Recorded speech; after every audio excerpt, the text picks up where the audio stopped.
Ano ang tingin mo sa Kristo ng Pasko? Ano sa palagay mo? Ito po ang ating tanong na bibigyan sa atin ng tuon at tugon mismo ang salita ng Panginoon. Kaya naman, tutok na at walang bibitaw. Dito yan sa ating programa.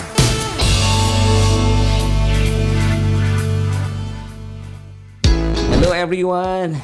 Sa mapagpalat, mabiyayang araw po sa ating lahat, and of course, maligayang Pasko dahil 4 days before Christmas. Napakabilis po ng araw. At syempre pa tayo po sumasa inyo bilang ating Christmas special because tayo po ay nasa linggo na ng Kapaskuhan. At gaya po ng sinabi ko kanina, 4 na araw na lang, sasapit na po ang Kapaskuhan. Kaya kumusta po kayo? Ano po inyong mga pinagkakaabalahan? At kung kami naman po inyong tinatanong, well, basically, ay na-miss po namin kayo kaya hindi ko matiis na wala po tayong Christmas special. At ito nga po yung mga araw na ito. Until tomorrow, we will be having itong ating Bible study online. At ito nga po ang solution with Laverne Ducot kung saan ihatid namin itugon sa ating bawat tanong. And since bagong linggo na naman po ating pagsasaluhan, bagong araw at napaka-special po ng linggong ito dahil pagdating po ng araw ng Sabado, it's Christmas Day. Kaya naman, Merry Christmas. At naisin po namin at layunin po natin sa ating programa ay lalo pa nating maunawaan kung bakit nga ba meron tayong ipinagdiriwang na araw ng Kapaskuhan. At syempre pa, ako po ay nagpapasalamat for once again joining me today at dalayan ko po na manatili po ay nakatutok at nanonood at walang bibitaw dahil napakaganda po na ating pag-uusapan. Tinitiyak ko po ito sa inyo sa biyaya po sa atin ating Diyos at kayo po'y mapapagpala sa ating mga pag-uusapan. And of course, gusto ko muna imbitahan lahat ng ating mga kaibigan. If you are watching via our YouTube channel, please, if you haven't subscribed yet, please consider subscribing and don't forget to hit the notification bell so that you won't miss an episode para sabay-sabay po tayo nag-aaral at natututo. At kung kayo naman po ay sakaling nanonood via Facebook Live, please don't forget to like and follow us sa ating Facebook page. And that's Solution with Laverne Ducot. At maraming salamat po sa mga kaibigan natin. Patuloy pong binabahagi, sinishare yung ating programa dahil sila po ay naniniwala at sa diyan napapagpala sa ating mga pinag-uusapan, pinag-aaralan. Dito po yan sa ating Bible study online. And of course, hindi po natin kakaligtaan, babatiin ko po ng isang mapagpala at mabiyayang Pasko dahil talaga napaka-special po na araw na ito. Bagaman tayo po sa totoo lang ay tapos na sa 3rd season pero mas binabuti po namin dahil miss po namin kayo nito nakalipas na linggo. Gusto po namin magkita-kita po tayo bago man lang sumapit ang Kapaskuhan. And of course, binabati din natin lahat ng ating mga kaibigan. Marahil kayo po ay first time na dumaho sa ating programa dahil kayo po ay nayakan, na tag ng inyong mga kaibigan. Well, I believe that this is no accident because napakaganda po ng plano ng Diyos para sa inyo. Kaya naman, manatili po kayo manood at tumutok dahil napakaganda po na ating mga pag-uusapan. At sa araw na ito ay alamin po natin na may kulang pa ba sa buhay ko bilang isang mananampalataya? And that's why our episode for tonight, it's entitled, You Have Everything in Jesus. Sa Tagalog, yan, nasa sayo na ang lahat kung ikaw ay na kay Kristo Jesus. At minsan pa, bibigyan po natin ng tuon at tugon ang katanungang ito. Anong tingin mo sa Kristo ng Pasko? Ano sa palagay mo? So gusto po namin makarinig at makaalam. Ipagbigay alam po ninyo sa amin sa pamagitan ng paglalagay sa ng inyong mga komento sa ating comment section. Ang inyong mga saloobin, damdamin, ano pa ba, haka-haka o matibay na nararamdaman ng inyong puso ang tugon sa ating tanong. Anong tingin mo sa Kristo ng Paskong ito? Pagaman maraming abala sa amin pero I pray na kayo po hindi na abala at nakatutok na sa inyong mga cellphone, sa inyong mga laptop at kung saan man at samahan nyo na po ako. Diretso na tayo. Pag-usapan na natin yan. Dito lang yan sa ating programa.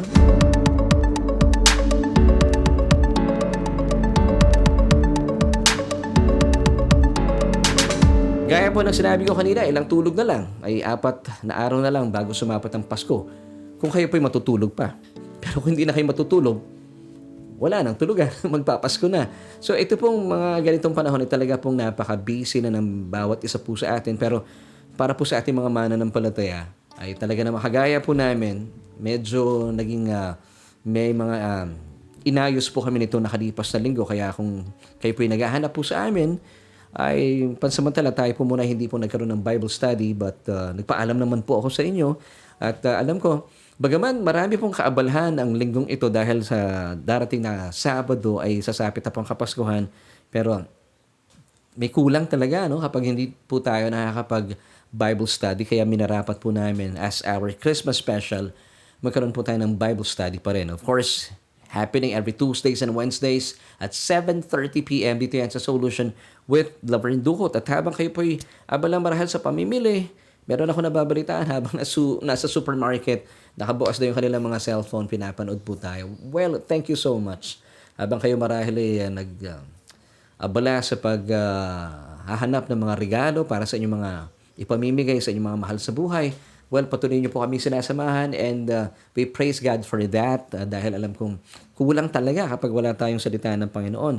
At para naman sa ating mga mananampalataya ngayong Pasko, alam niyo po, lagi po nating papaalalahanan ang ating mga sarili-sarili na tayo po ay talaga namang pinagpala na we are greatly blessed and highly favored. At sa pamagitan po nito, paano tayo maging conscious about this? You have to receive yung pinigay pong kaloob sa atin.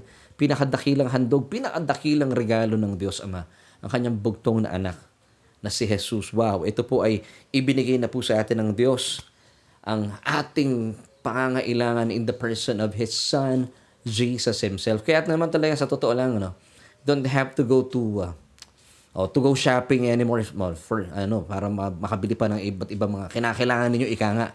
Kasi nasa inyo na ang lahat. Bakit? Nakipag-isa na po tayo sa ating Panginoon Hesukristo dahil inangkin na po natin, inilaan na po sa atin ng Diyos ang kanyang pinakadakilang handog. So, please say this with me. Pinakadakilang handog. Sino po siya? Ang ating Panginoong Hesukristo. Amen. At ito po'y pinapatotohanan sa atin ng John chapter 1 verse 3. All things were made and came into existence through Him. And without Jesus, not even one thing was made that has come into being. So lahat po na ating tinatamasa ay dahil po sa biyaya ng Diyos. At sino po ang biyaya ng Diyos? Kasi po ang biyaya, it's a person. Grace is a person. Jesus Himself. Tama po kayo dyan. Sundan pa po natin ang Colossians chapter 1 verse 16. For by Him all things were created in heaven and on earth, things visible and invisible, whether thrones or dominions or rulers or authorities, all things were created and exist through Him. That is by His activity and for Him. Praise God. Talaga naman po ang pinaguhugutan natin ng lahat nagmula po sa nag-iisa, ang biyaya sa atin ng Diyos. Walang iba kung hindi ang ating Panginoon Hesukristo, and He is the reason for the season. Amen. Sundan pa po natin. Kaya naman po tayo po bilang mga mananampalataya nakipag-isa na sa ating Panginoon Hesukristo, gaya po na sinabi ko kanina, abay, nasa iyo na ang lahat. Sabi nga ni Daniel Padilla sa kanyang awitin na isinulat ni Mr. Junji Marcelo, nasa iyo na ang lahat. Pati ang puso ko. Actually, ganun po ang Panginoon sa atin. Lahat-lahat nasa sa atin na. Di ba sabi ng 2 Corinthians 1 verse 20, for all the promises of God are yes in Him, in Jesus, and in Him, amen, to the glory of God through us. Wow. So, we have the mind of Christ. We are the righteousness of God in Christ. Lahat-lahat ng meron po ang si Kristo, nasa sa atin na. Kaya naman, nasa atin na ang lahat. Amen. So, ito po ay pinapatotohanan din ng Colossians chapter 2 verse 10. And you are complete in Him, who is the head of all principality and power. So kung meron po tayong kapahayagan ng mga katotohanan ito na binasa natin kanina, nagsimula tayo sa John chapter 1 verse 3, Colossians chapter 1 verse 16, Colossians chapter 2 verse 10. Abay, talaga naman, papawiin po nito ang anumang pagiging materialoso na meron po tayo bilang mga individual. Nakikita po natin na ang lahat na ating pangangailangan hindi po matatagpuan sa mundong ito. Lahat po na ito ay natagpuan na po natin kay Kristo Jesus mismo. Siya mismo ang biyaya na ibinigay sa atin ng Diyos. Amen. Kasi nasa Kanya po lahat ang ating mga pangangailangan. At mamaya po pagyayamanin natin kung bakit nasa sa Kanya lahat ng ating pangangailangan at kung bakit nasa sa atin na ang lahat. Lalo tigit ngayong Pasko, pagyamanin po natin ang kapahayagang ito sa ating isipan kung saan ito po yung main faculty o pinakasangkap na ating kaluluwa, kung saan narito po yung ating damdamin and syempre pa ating kalooban. At ngayon po alamin natin paano ba ito pinagmamasdan, sinisipat at kinikilala ng mundo. Paano ba niya kinikilala ang sanay Kristo ng Pasko? Alam mo, nakakalungkot lang isipin. Napapag-usapan namin dito sa bahay, especially aking mga anak. Kasi di ba pag sumasapit po ang Kapaskuhan, ang mga television networks, meron yan mga station ID. Sa nakalipas na mahabang panahon, napapansin ko lang po, it's just my observation. Kapag gumagawa po ng mga station ID ang mga television network, ay nakasentro ito hindi sa Kristo ng Pasko, kundi sa siniliwanag nila yung tao. Well, it's but natural talaga for them na makalikha ng mga ganitong awitin because ito po ang sipat ng mundo sa Pasko. Wala si Kristo. Meron pa ako naalala ng isang linya doon sa kanta nila, ang liwanag ng Pasko ay tao. Ang estrella ng Pasko, tao, nakasentro sa tao. Pero hindi po yan ang sinasabi ng Biblia. At kinakailangan po nating bilang mga mananampalataya, baling po ang mga mata ng mga tao sa tunay na mensahe ng Pasko, who is Jesus Himself, the only begotten Son of God. Kaya po isinilang ang ating programa para makita po ng bawat isa sa mundong ito, sino ba talaga ang sentro ng Pasko. At siya po mismo ang dahilan kung bakit kapag siya po'y tinanggap natin sa ating mga buhay, pupunan niya lahat na ating pangangailangan. Sino mang tao na maglalagak ng kanyang pananampalataya at pagtitiwala sa bugtong na anak ng Diyos, si Kristo, at sa kanyang mga tinapos na gawa sa krus ng Kalbaryo. Romans chapter 8 verse 32. Now, this verse is so awesome and powerful. Napakaganda po ng talatang ito na I pray na magkaroon po kayo ng napakagandang kapahayagan. Now, let's read this verse. He who did not spare His own Son, but delivered Him up for us all, how shall He not with Him also freely give us all things? Kaya po kung kayo po may pangangailangan sa buhay, you have to pursue the person. Hindi po yung kung sino man o kung yung ano man. Kasi pangkaraniwan ng Pasko nagiging masyadong commercialized. Puro na lang bili dito, bili doon. Wala namang problema po na tayo po bumili ng ating pangangailangan. Pero kapag nakatuon po yung ating isipan, pag Pasko, kailangan magkaroon ako ng bagong damit, bagong sapatos, bagong ganyan, bagong ganon. Hindi na po tayo nakatuon sa napakagandang plano na inilaan sa atin ng Diyos. At ito po isinakatuparan niya kung saan hindi po niya ipinagkait ang kanyang bugtong na anak. Na hindi po natin hiningi, by the way. Pero ito po ay kanyang buong pusong ibinigay na siya pong meron pong eternal na value.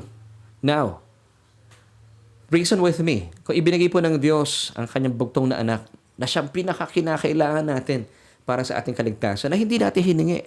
Now, how much more? Ipagkakait ba ng Diyos ang yung mga bagay na hinihingi na meron lamang pong temporal values? Come to think of it. Di ba, napakabuti po ng Diyos. At talaga naman kapag ito po yung nauunawaan po natin, nawawala na po yung pagiging materialoso natin bilang mga individual. Now, ito po magandang maintindihan po natin, ano ba talaga yung mismong diwa ng Kapaskuhan? Luke chapter 2 verses 10 to 11. Basahin po natin. Then the angel said to them, "Do not be afraid, for behold, I bring you good tidings," or good news, "of great joy, which will be all to all people. For there is born to you this day in the city of David a Savior who is Christ the Lord." Now, have you noticed once again, sabi po nung talata in verse 11, "For there is born to you this day in the city of David a Savior," soter. It means a deliverer. Ibig sabihin tayo po sa pamagitan po ng kanyang pagdatal, tayo ay kanyang papalayain. Saan? Sa pagiging alipin ng kasalanan. Wow! Amen. Who is Christ? Yung pong word na Christ dito in Greek, it's Christos, which means anointed, that is the Messiah. Ang atin pong Panginoong Jesus, walang iba. So that's the purpose of Christmas. Amen. Ibinigay po siya ng Diyos at malinaw po ito sa isipan ng ating Panginoong Jesus na siya po ay inilaan ng Diyos para siya lamang po ang sanggol na ipinanganak. Ha? Take note ha. Maraming sanggol ipinapanganak ng mga magulang. Of course, ang pinakalayunin ay para bigyan ng buhay at magkaroon po ng buhay na ganap at kasaya-saya. At ito po yung layunin ng kanilang mga magulang para maranasan ng buhay. Pero ang Panginoong Hesukristo po, ang isipan ng Diyos, dahil sa kanyang pagmamahal sa mundo, siya lamang po ang sanggol na isinilang para magdusa at mamatay bilang katubusan sa ating mga kasalanan. Wala pong kagaya ang Diyos na nakapag-isip ng ganong pamamaraan. Dahil wala pong pamamaraan o wala po tayong pamamagitan para iligtas sa ating mga sarili mula sa maaring idulot sa atin na kasalanan, kamatayan. Pero ibinigay po ng Diyos sa kanyang bugtong na anak para lamang isilang, magdusa at mamatay alang-alang sa katubusan ng ating mga kasalanan. Now, ito po ang talagang layunin ng Diyos at ito po yung kanyang isinakatuparan 2,000 taon na nakakalipas. Amen. And that's why meron po tayong Kapaskuhan sa ngayon na sana ito po ang tuon ng maraming isipan.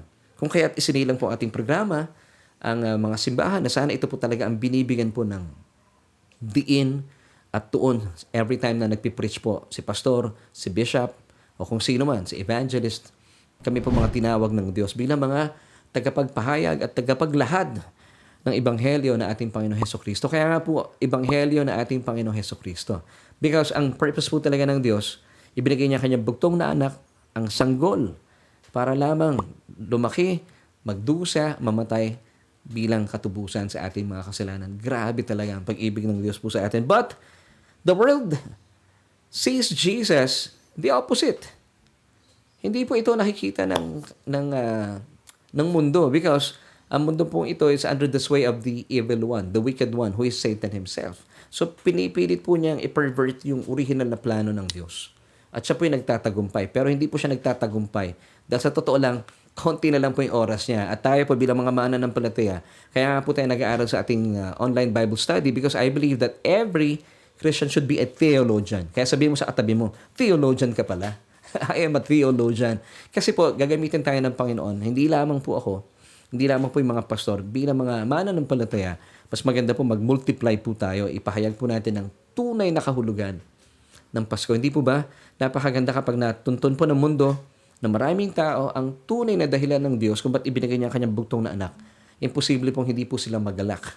Hindi po, imposible na hindi po sila mamangha sa kabutihan at pagmamahal sa kanila ng Diyos. Now, going back sa sinasabi ko kanina, ang tingin po at sipat ng mundo kay Jesus ay he was just a historical figure, philosopher, a good man, na kinakailangan nating sundin yung kanyang mga good manners and right conduct. Kasi ito po pangkaraniwan na tinuturo sa church.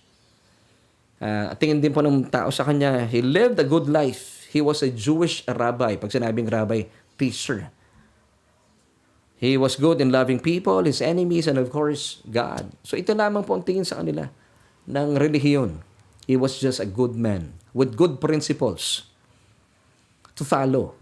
Kaya po, kapag kayo po'y tagasunod lang ni Kristo, medyo kulang yun. At kulang po talaga yun. Because hindi po naparito ang Panginoong Hesukristo para gawin po mabuti ang mga masasama. He came. Anong dahilan? Para po buhayin ang mga patay. Sino yung mga patay? Tayo po yun. Ang ating po mga espiritu noon ay patay dahil namana po natin ang kasalanan ni Adan dahil sa kanya hindi pagtalima sa Diyos doon sa Garden of Eden. And that's why naparito po ang Panginoong Jesus hindi para muli, hindi po para gawing mabuti ang mga masasama. Hindi para gawing mababait ang mga makukulit. Hindi. Kundi bigyan po ng bagong buhay tayo mga patay, ang Espiritu. But today, as a believer, as a Christian, tayo pong tumangkilik sa paanyaya sa atin ng Diyos. Tinanggap natin ang kanyang bugtong na anak, pinaniwalaan na siya nga po isinilang para magdusa at mamatay alang-alang sa ating mga kasalanan. Nakamit po natin ang buhay na walang hanggan. At ito po ay nararanasan natin sa kasalukuyan at magpa sa walang hanggan. Because ang life everlasting happened when you receive Christ as your Lord and personal Savior. Hindi po ito mangyayari sa kabilang buhay. Nangyayari na po ito sa ngayon. Amen. Kaya po napakaganda po talaga ng Kapaskuhan. Now, going back po sa pinasabi ko kanina, ang tingin po at sipat ng mundo sa ating Panginoon Hesukristo, hindi po Panginoon, hindi Kristo, because he was just a historical figure, a Jewish rabbi, a good man, ano pa ba? Taong may mga magagandang prinsipyo sa buhay na dapat nating tularan. Ito pong laging sinasabi ng relihiyon at maraming simbahan. But the Gospel of John says the opposite. Hindi po itong sinasabi ng Ebanghelyo ni Apostol Juan. Basahin po natin in John chapter 1 verses 1 to 2. In the beginning was the Word, and the Word was with God, and the Word was God. Verse 2, He was in the beginning with God. Now, ano pong sinasabi ng talatang ito? That God became man. At God became flesh. Wow. That Jesus is God incarnate. Siya po ay nagkatawang tao. Bakit? Para maranasan po natin ang tunay na pag-ibig ng Ama sa kanyang anak. That Jesus is not just man, is also God. Fully God and fully man. At siya po yung arkitekto ng ating buhay. So, ibig sabihin, sa kanya po tayo dapat lumalapit kung ano man po yung ating mga pangangailangan. Amen. Sundan pa po natin John chapter 1 verse 3. All things were made through Him, and without Him, nothing was made that was made. So, wala talaga tayong pwedeng lapitan ng ibang tao sa ating mga pangangailangan. Siya po talaga ang dapat nating kinikilala at binibigyan po ng pansin sa lahat ng ating mga pangangailangan at sa Kanya po nagmula ang lahat. Muli po sabi ng talatang ito. Samantala, ayon naman po sa may akda ng mga taga-Hebreo, He is the author and the finisher of our faith. Hebrews chapter 12 verse 2. Basahin po natin. Looking unto Jesus, the author and the finisher of our faith, who for the joy that was set before Him endured the cross, despising the shame, and has sat down at the right hand of the throne of God. Amen. Hindi pa natatapos dito. Sabi naman po ng sumulat ng pahayag, of course, it was John. Once again, sabi niya po sa Revelation chapter 1 verse 8, He is the Alpha and the Omega, the beginning and the end. Basahin po natin. I am the Alpha and the Omega, the beginning and the end, says the Lord, who is and who was and who is to come, the Almighty. Nakita po natin, napakalayo po nung sipat at pagkilala ng mundo sa ating Panginoong Hesukristo. Why? Because this world is under the sway of the wicked one, who is Satan himself. And that's why tayo po mga mananampalataya ay talaga namang kinakailangan po natin, at actually hindi na po ito pabigat po sa atin. Kagalakan po natin ay pagsabi ang magandang mensahe ng Ebanghelyo ni Kristo. Nang sa gayon, makita po nila si Hesukristo, hindi lang basta guro, hindi lang basta modelo, kasi pangkaraniwan, ang tingin po ng mundo, modelo si Hesukristo para gayahin natin, para mabuhay tayo at malugod sa atin ng Diyos. Hindi po yun ang purpose ng Panginoong Hesukristo. Siya po ay naparito, gaya ng pinag-usapan natin kanina, in Luke chapter 2 verse 11, bilang Kristo, the Anointed One, the Messiah. Wow! Siya po ang ating tagapagligtas. Hindi po siya basta-basta idol, lodi. Hindi. Marami kasi mga tao yung nagtingin sa Panginoon. Modelo, kung ano yung gagawin niya, gagayahin natin. Ano yung purpose nila? Para malugod sa kanila ang Diyos. Hindi po. Alam niyo po ba, nung tinanggap mo si Kristo bilang iyong tagapagligtas, sadyang lugod na lugod at kaaya-aya na po kayo sa harapan ng Diyos. Ephesians chapter 1 verse 6. Today, as a believer, tayo po mga nakipag-isa na kay Kristo, tayo po ay karito. Ano ibig sabihin ng karito? Ephesians 1 verse 6, we are greatly blessed, highly favored because we are in the beloved. You don't have to do anything. Ang ginawa lamang po natin, simple, nagtiwala tayo, nanampalataya tayo kay Kristo at sa kanyang mga tinapos na gawa sa krus ng Kalbaryo. Ano yung pinagkatiwalaan natin? Siya bilang ating tagapagligtas. Siya bilang ating Kristo. Siya po ang namatay, nagdusa para tubusin tayo sa ating mga kasalanan. Amen.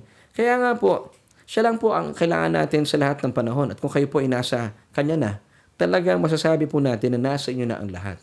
Alam niyo, kung kailangan mo ng provision, He is your provider. Kung kailangan po natin ng healing, He is your healer. Alam mo yung pangkaraniwan kung bakit marami nagtatanong sa akin ito, bakit ganun, Pastor? Hindi ko maramdaman ang provision ng Diyos. Nagpipray naman ako, ginagawa ko na yung lahat. Pag sinasabi minsan ng mga kapatiran, parang ginawa na nila ang lahat eh. Para bang minsan talaga yung pressure nasa atin, parang tayo yung bidang-bida eh. Pero sa totoo lang, konti lang naman yung ginawa natin. Alam niyo kung ba't hindi po natin nakakamit yung ating pangangailangan? Because we pursue yung healing, yung provision. You have to pursue the person himself, who is Jesus. So if you are in need of provision, pursue the provider, who is Jesus himself. If you are in need of healing, huwag niyo pong i-pursue yung healing. Pursue the healer, who is Jesus himself. If you are in need of a saving, kung kayo po yung makasalanan, no worries. Nandiyan po si Jesus. He is your Savior. So you have to pursue Jesus. Amen. Sabi nga po ni Jesus nung siya po ay hinuhuli, sino hinahanap ninyo? Jesus of Nazareth. Siya po ay tumayo. He moved forward. And then sabi niya, I am. Wow, anong ibig sabihin ng I am? Jesus, the great I am, says to you, I am to you whatever you need me to be. Para kang binigyan ng ng blank check ng Diyos. Anong kailangan mo? Bibigyan niya sa'yo, I am. Ikaw na bahala magsulat. I am your provision. I am your healer. I am your Savior. Di ba nakakatawa? Halimbawa, may lumapit sa'yo, isang napakayamang tao. Meron kang pangangailangan. Talaga namang mamamangha ka, bibigyan ka niya ng cheque. Sabihin sa'yo doon, ikaw na maglagay kung magkano kailangan mo. Yun po ang ginawa ng Diyos sa atin. And that's why meron pong kapaskuhan. Binigyan niya tayo ng blank check. Nakalagay doon, I am. Now, sulat mo doon. Anong pangangailangan mo? Kagalingan, I am your healer. Kailangan mo ng provision, I am your provider. Kailangan mo ng tagapagligtas, I am your Savior. And that is the main reason kung ba't po binigay ng Diyos si Kristo. Luke chapter 2 verse 11. Kagaya po ng binasa natin kanina. Kaya po sinasabi natin talaga, ang lahat na ating kailangan ay nakamit na po natin because we are in Christ and Christ is in us. The hope of glory. Amen and amen. Kaya sinasabi ko lagi to, you don't need to go to shopping for more. Diba? Kasi you've got it all in Jesus. Amen. Daig nyo pa po ang SM. Naku, meron pa tayong advertisement. Diba sabi ng SM, we've got it all for you. No, no. God got it all for you in Jesus. Amen. Now, napakalaking bagay po kasi, ito po pagsusog pa rin sa tanong ninyo na marahil, ba't hindi ko nakakamit yung aking mga pangangailangan sa Panginoon? Because how you see Jesus will affect your receiving from Him. Kumbaga, may malaki pong bahagi po yung ating pagkakilala at pagsipat kay Kristo. Ito po yung makaka-apekto sa ating pagtanggap mula sa Kanya. In other words, kung nakikita mo lamang siya bilang idolo, Lodi. Tama ba? Lodi. Yan pala. Lods, tinatawag na nga nila ngayon. O tinitingnan mo lang siya bilang modelo para pamarisan. Kung tinitingnan mo lang siya bilang guro, yun lamang po yung matatanggap natin sa Kanya. Kung nakikita mo kasi ang isang ang Panginoong Hesukristo bilang guro, ang tendency mo kasi, ang propensity ng tao, di ba tayo, maraming pagkakataon, pag tinitingnan mo yung tao bilang guro na mamotivate ka, pero pag nakuha mo na yung katuruan na gusto mo mula sa Kanya, iniiwanan ng tao yung kanyang guro. Hindi po yan ang pakay ng Diyos para sa atin. Now, pagpatuloy po natin. Kung tinitignan mo si Kristo, gaya po ng binanggit natin kanina, historical figure, just a good man, a Jewish rabbi, a philosopher, naku, marami po mga tao sa ngayon tinitingnan nila, mahusay si Kristo sa pagtuturo. Mahusay siyang guro. Alam niyo po ba, ganito rin po itinuring ng mga Pariseo, partikular si Nicodemus ang Panginoong Jesus. Kaya po, paano po niya sinipat, kinilala si Jesus, yun din po yung kanya natanggap mula sa Kanya. Basahin po natin in John chapter 3, verses 1 to 2. There was a man of the Pharisees named Nicodemus, a ruler of the Jews. So meron na po siyang katungkulan. Pero nakakatawa dito, siya po ay pumunta sa Panginoong Hesukristo sa gabi.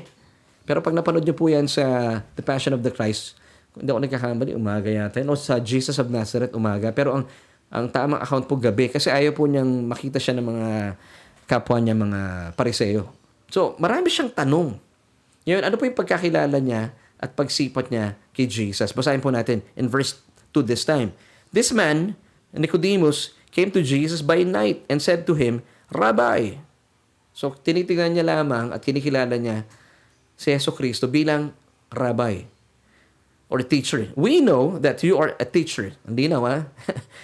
Come from God, for no one can do these signs that you do unless God is with him. Now, dito po, since ang kanyang pagkakilala at pagsipat niya lang kay Jesus ay bilang rabbi, Jewish rabbi, that come from God, medyo nambubuol na pa itong si Nicodemus eh. Kasi kakaiba kang guro. Alam kong galing ka sa Diyos. Pero since yun po yung pagkakilala niya kay Jesus, hindi po niya nakuha yung full revelation about who Jesus is. Bagaman, pagdating po sa chapter 4, still with the book of John, kung saan ay meron pong isang makasalanang hentil na Samaritana. Dahil siya po yung nangangailangan ng tagapagligtas, yun po yung natagpuan niya sa Panginoong Jesus. Naghahanap siya ng tubig na maiinuman para sa kanyang kauhawan. Alam niyo po, ano po ang ginawa ng Panginoong Jesus? Ano po ang pakilala niya sa kanyang sarili para sa babae ito? Tubig ng buhay. So kung paano niyo po sinisipat at kinikilala ang Panginoong Jesus, yun din po yung matatanggap nyo mula sa Kanya. Kaya po importante talaga na pinag-uusapan natin na pinagyayaman natin, sino ba talaga para sa inyo ang Kristo ngayong Pasko? Kasi pangkaraniwan sa mundo, siya po ay idolo lang, ginagaya, sinusundan. Hindi po iyon ang naisin ng Diyos para sa atin. Because first and foremost, don't get me wrong, nagtuturo po ang Panginoong Jesus. Pero ang pinaka dahilan niya kung bakit po siya ibinigay ng Diyos ay para maging tagapagligtas, Savior, Soter, tagapagligtas. Siya po ang ating Kristo, the Anointed One, the Messiah. Amen. Hindi po siya basta-basta rabay lang. Kasi pag rabay, gaya po na sinabi ko kanina, pag ikaw ay nagpaturo sa kanya, nakuha mo na yung gusto mo makuha, ang tendency po natin, nakuha mo na yung gusto mo makuha, pwede mo na siyang iwan. Pero hindi po yan ang purpose ng Diyos. Kung bakit niya ibinigay ang kanyang bugtong na anak. Binigay niya po ito sa atin, ang kanyang bugtong na anak, bilang tagapagligtas. Sundan pa po natin. Gaya po ni Nicodemus, nabasa natin kanina in John chapter 3. Meron pang isang karakter po sa Biblia, isang mayamang binata ang lumapit sa Panginoon at tinuturing lamang po niya at kinilala niya si Jesus bilang rabbi at saka teacher. Nabasahin po natin in Matthew chapter 19 verse 16. Now behold, one came and said to him, Good teacher. See? Tingin niya po ay good teacher. Medyo may buladas din ng konti, ano? Parang si Nicodemus. Walang pagkakaiba. Good teacher. What good thing shall I do that I may have eternal life? Nakita nyo, walang intimacy. Kagaya po sa mundo natin sa ngayon, sa Pilipinas, naalala ko lang way back mga 2013, meron palabas sa television, kinikilala si Jesus, bro. Grabe, bro. Hindi po natin bro ang Panginoong Jesus. Siya po yung tagapagligtas natin. Ako nung pinapanood ko yung teleserye yung bata pa yung bida, tinatawag niya, Panginoon, ang Diyos, bro. Hindi po natin bro ang ating Diyos. Siya po ang ating Ama sa Langit. At si Jesus, hindi din po natin bro. Siya po ang ating tagapagligtas. Come on, say this with me. Si Jesus ang aking tagapagligtas. Pwede po bang ilagay natin sa ating comment section? Si Jesus ang aking tagapagligtas. Jesus is my Savior. Now, going back po sa pinag-uusapan natin, ito pong mayamang binatang ito, ang sipat niya, ang tingin niya sa ating Panginoong Jesus ay good teacher. Now, ito po ang kanyang tingin. Kung kaya't siya po nagtunong ng mabuting bagay. Kasi sabi niya kailangan ko malaman ano yung pamamaraan, ano pa yung isang bagay. One thing that I have to do para ako'y makakaroon ng buhay na walang hanggan. Now, ang sino mang kinikilala po na mabuting guro lamang ang Panginoong Jesus, gaya po ng maraming tao sa mundong ito. Jewish rabbi lang pananaw sa kanya. Hindi nga ng mga Hudyo ng ibang mga lahi. Kasi sa Israel, ang tingin sa Panginoong Jesus, hindi po talaga nila nirerespeto ang Panginoon. Kaya po, ang dami pong naranasan din ng mga Hudyo sa nakalipas na kasaysayan. Talagang napakahirap po ng kanilang buhay because they have rejected Jesus. Hindi lamang po minsan ang daming pagkakataon. At hindi po makakilos ang Panginoon dahil siya po yung nire-reject ng Jewish nation. Pero dahil pinili po siya ng Diyos, magbabalik po ang Panginoon Jesus para sa kanila, para iligtas po sila. Ganun po kabuti ang Diyos. Ganun siya katapat, ano? Pero dito, pag going back sa pinag-uusapan natin, nagiging palalo po tayo kapag ang tingin lamang po natin kay Jesus bilang guro. Kasi tinatanong mo siya, yung mga tinuturo mo, kaya ko rin gawin eh. So pwede kang maging mayabang. Pwede mong ipagmalaki yung mga ginawa mo, ginagawa mo, at mga gagawin pa in the future. Now, ano po ibig sabihin nito? Self-effort. And this is the essence of the law of Moses. Now, tingnan po natin kasaysayan. This time, basahin natin in verses 17 until 20, still with chapter 19 of Matthew. So, Jesus said to him, dito sa mayamang binatang ito, Why do you call me good? No one is good but one. That is God. So, kung kinikilala mo ako, sabi niya sa mayamang binatang ito na mabuti, dapat kilalanin mo ako bilang Diyos. Kasi isa lamang ang mabuti, Diyos lang. So, ito po yung konteksto yung sinasabi ng talata. Tuloy po natin ang pagbasa. But if you want to enter into life, keep the commandments. So ngayon, since, di ba pwedeng sabihin na lang ng Panginoon Jesus dito, gusto mo ba magkaroon ng buhay na walang hanggan? So tanggapin mo ako bilang iyong Panginoon at sariling tagapagligtas.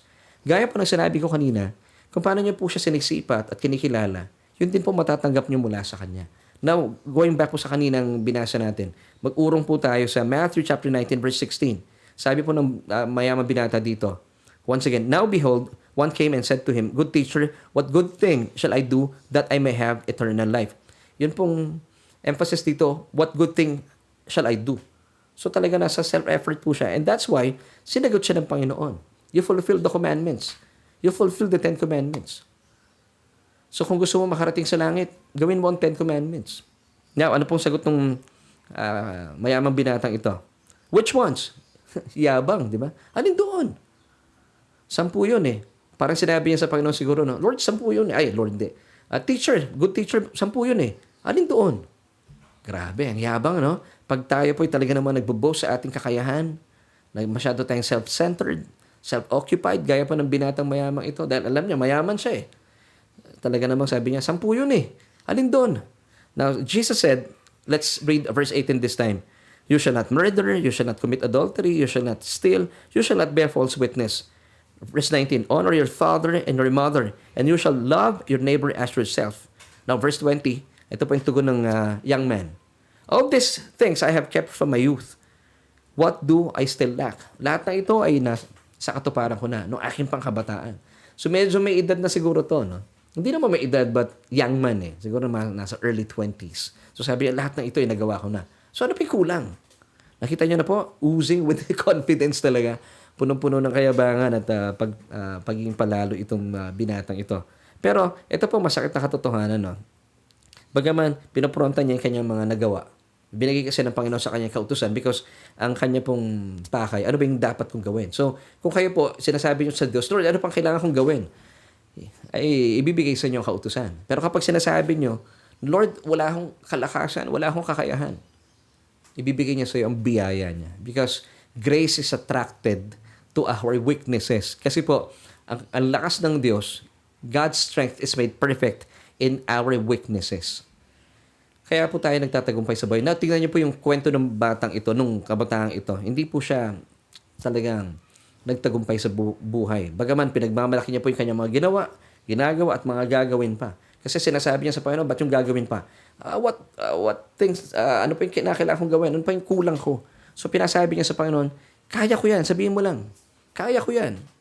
Now, sabi dito ng Panginoon, nung niyaya niya yung mayamang binatang ito na ipagbili yung kanyang mga ari-arian at yung mga pagbilhan ay ipamigay sa mga mahihirap, and then follow me. Hindi po siya nakasunod. At alam niyo ba, basically, di ba sabi niya, from my youth ay nagawa na niya lahat ng kautusan. Pero nakakalungkot po dito, yung first commandment pa, doon pa lang sablay na siya. Basahin po natin, what was the first commandment? According to Exodus chapter 20 verse 3. Oh, you shall have no other gods before me. Dahil hindi po niya nagawang ipagbili yung mga kanyang ari-arian at pamahagi sa mga mahihirap ang pinagbilhan. So, ibig sabihin, ano po yung Diyos niya? Pera. So, talagang hindi po natin pwede ipagmalaki sa Diyos. Hindi natin kayang gawin ng kautusan because the law was not given for us to keep bilang mga tao. Ito po'y para ipakita sa atin ng Diyos yung ating kabuluhan bilang makasalanan. And then we would come to realize yung ating need for a Savior. That's God's purpose kung ba't po niya ibinigay ang kautusan. And actually, ito po'y hiningi ng mga Hudyo. Now dito, makikita natin at mababasa po natin na talagang umpisa pa lang, although pinagmamalaki niya, ay, lahat ng yan nagawa ko na. Pero yung unang commandment pa lang sa Exodus 20 verse 3, sabi po muli nung anong talata, you shall have no other gods before me. Pero bakit hindi po niya kayang ibenta yung kanyang ari-arian at ipamigay po ito yung mga napagbilhan, ipamigay sa mga mahihirap? Because ito po yung kanyang dinudiyos, yung kanyang pera. At dahil po dito, narito yung malungkot na mga nangyaring sumunod. In verse 22, but when the young man heard that saying, yung verse 21, he went away sorrowful for he had great possession. So marami po mga tao sa ngayon, pinagmamalaki yung mga kaya natin gawin because yun pong sipat nila kay Kristo, hindi po hindi Panginoon, hindi tagapagligtas, guro lang. Medyo binubuladas ng konti ang Diyos, mabuti kang guro, Panginoong Jesus. Jesus. Now, kung kayo po'y kagaya, and I believe hindi naman po kayo kagaya ng mayamang binatang ito, dito po talaga kayo hahantong, magiging palalo, maging mayabang. Ipagmamalaki po natin sa Diyos, o sa mabuting guro, kasi lamang po yung turing natin sa Diyos, at kay Kristo, yung ating mga ginagawa, at mga gagawin pa in the future. But the truth is, hindi po natin magawang maging kabahagi sa gawain ng Panginoon. Alam mo kung bakit? Kasi marahil kayo po ay sobrang nakapako ang inyong mga mata. O hindi po kayo, yung tao sa mundo, sobrang nakapako ang kanilang mga mata sa kayamanan ng mundo. Kaya hirap na hirap magbigay sa gawain sa Panginoon. Pero kayo po, kakaiba. Kasi hindi po kayo nakapako ang inyong mga mata sa kayamanan ng mundo, bagkus sa kayamanan ng langit. Bakit? Kasi kinikilala mo si Jesus, hindi lang basta mabuting guro. Siya po ay tagapagligtas. Because yun po yung main purpose ng Diyos. Kung ba't po niya ibinigay sa atin ang kanyang bugtong na anak. Of course, don't get me wrong. Nagtuturo po sa atin ang ating Panginoong Jesus. Pero ang kanya pong layunin talaga, ang kanyang dahilan, ang purpose kung bakit po siya inilaan ng Diyos sa mundong ito, for God so loved the world that He gave His only begotten Son, that whoever believes in Him should not perish but have everlasting life. Wow. Ang puso po ng Panginoon ay hindi para kondinahin po ang sinumang lumalapit sa Kanya. Ang puso po ng Diyos, hindi para tayo po ay ibilang ang ating mga kasalanan, because He is after the word of reconciliation according to 2 Corinthians 5 verse 19. Wow, this is good news. Now, bilang pagtatapos, ito na po tayo. Since ito po ay Christmas special natin, we're talking about Christmas, let's go back sa ating kwento. Sa ating tanong pala, anong tingin mo sa Kristo ng Pasko? Ano sa palagay mo? So para po sa inyo, ano po ang pananaw nyo? Paano nyo sinisipat ang ating Kristo sa Pasko? Siya po ba ay Kristo para sa inyo? Tagapagligtas? Savior? O idolo lang? Modelo? O kaya naman loads lang? O baka naman ginagaya mo lang si Jesus? Hindi po ganun ang purpose ng Diyos. Now, sa ating pong pinag-uusapan, wag po natin gayahin ang sipat ng mundo. Ang tingin sa kanya ng mundo, siya si bro. Hindi po siya si bro. Ang tingin sa kanya ng mundo is just a hero. Isa po siya sa mga Avengers marahil. Hindi po siya ganun. Ang tingin ng maraming tao, siya po ay modelo.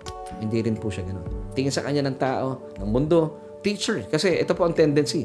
Kapag nakuha na po ng tao, yung mga gusto niya mula sa kanyang guro, pwede na siyang iwanan. Pero hindi po ito ang totoo na dahilan ng Diyos kung ba't po niya binigay ang kanyang bugtong na anak. God gave Him to us to be a Savior. Amen. At siya po ay naparito.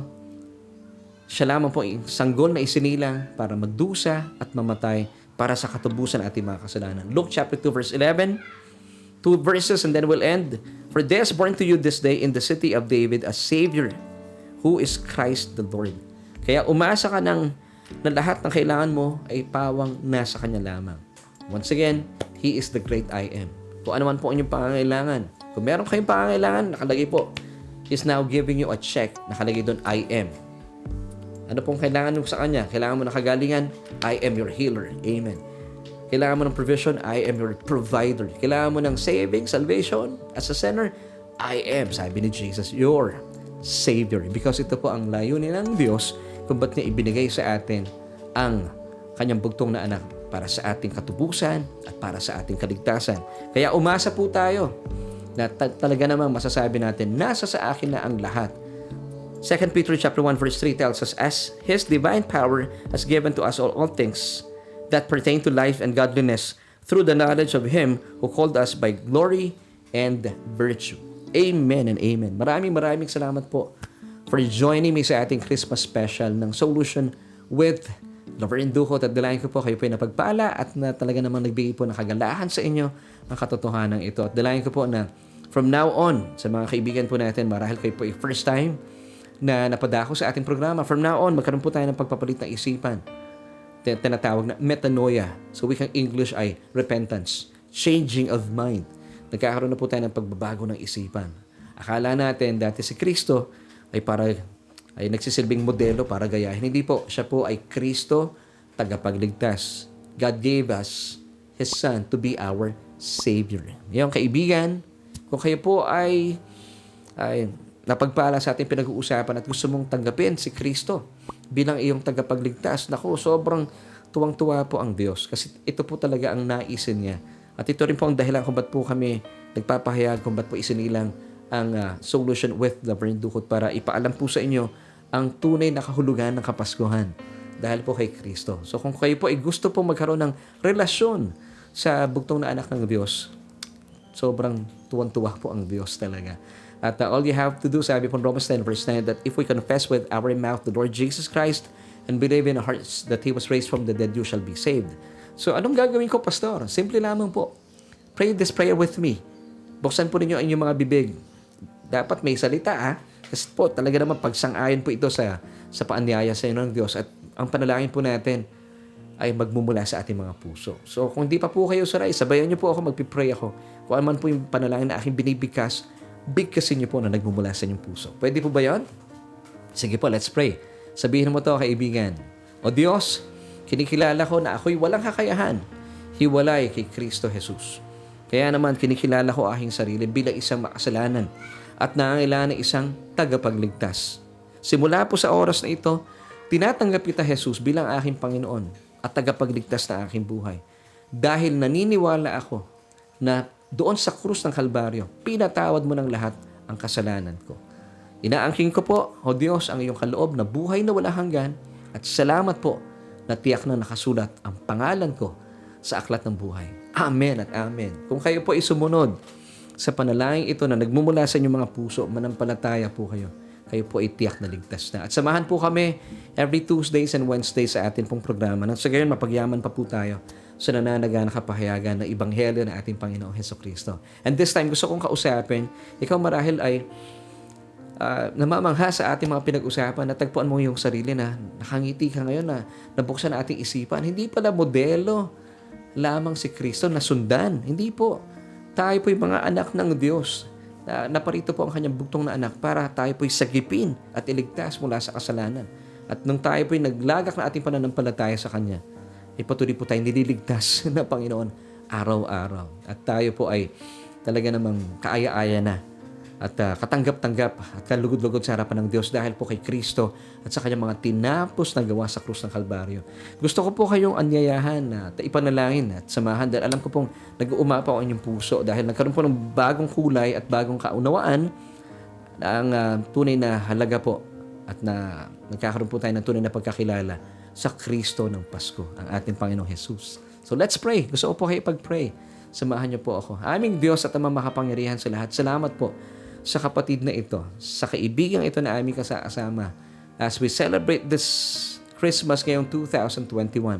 Bagaman napakaraming problema na amin pong nasuungan at kasabay pa nitong pandemya. Pero, O Diyos, namamangha po kami sa iyong kapahayagan sa araw pong ito. Salamat sa kalayaan na meron po kami sa aming programa kung saan ay patuloy po namin tinatalakay at kami po ay namamangha sa iyong pagtuturo banal na Espiritu at nagkakaroon po kami ng pagbabago ng isipan. Kaya naman, ang amin pong pagdiriwang na Kapaskuhan ngayong 2021 ay talagang mas makulay, mas makabuluhan dahil nauunawaan na po namin si Kristo.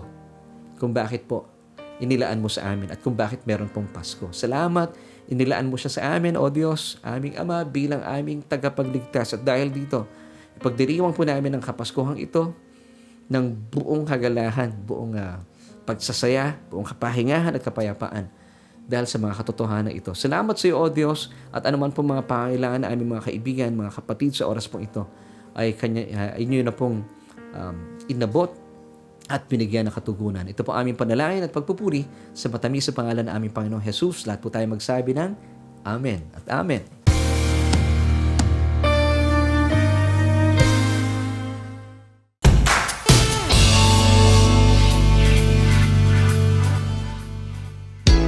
Maraming salamat po sa mga kaibigan natin na nakasama natin sa araw pong ito. Muli po, ito ang Solution with Laverne Ducot Special Edition Christmas Special. Kasi kulang ang linggo pag hindi po tayo nakita-kita. Kaya po mas minabuti po na yung lingkod kasama na aking buong pamilya na magkaroon po tayo ng special episode this week. And of course, 4 days to go bago mag-Pasko. Kaya naman napakahalaga po, bagaman ito po ay napakaganda rin paalaala. Alam po natin marami po tayong mga kababayan na nagdurusa ngayon mula po sa bagyong Odette. Alam niyo, of course, ang puso natin ay magbigay ng mga financial assistance.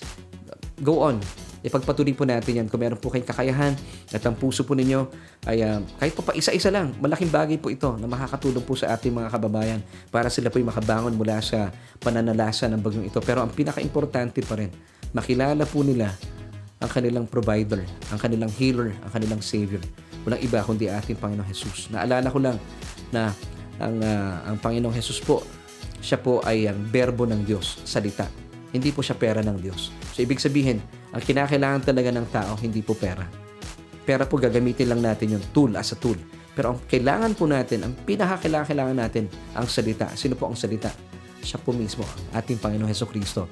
Kaya nga po ngayong Kapaskuhan, samantalahin po natin ang pagkakataon. Kung meron po tayong mga reunion, mga kaibigan natin, dumadako sa ating mga bahay-bahay. Kung nais po ninyo makatulong, of course, samahan po ng tulong pinansyal, ibahagi pa rin po ang ating Kristo, ang ating tunay na dahilan sa Paskong ito, ang ating Panginoong Hesukristo sa inyong mga kaibigan, mga kakilala, at higit sa lahat sa inyong mga kapamilya. At kung kayo po'y nahihiya marahil, pwede nyo pong ibahagi po sa kanila, pakishare ating programa nang sa gayon sila din po ay maabot ng mayamang pag-ibig at pagmamahal sa kanila ng Diyos. At sila man din po ay magkaroon po ng pagdiriwang na makulay ngayong Kapaskuhan ng 2021. At maraming salamat po sa inyong pagsama sa akin. Makita-kita po tayo bukas sa pagpapatuloy na ating mga pinag-uusapan. Dito yan sa special edition ng ating Solution with the friend Dukot. Sa kanan po na aking buong pamilya, kami po ay bumabati ng isang maligayang Pasko at syempre pa manigong bagong taon. Next week naman po yun.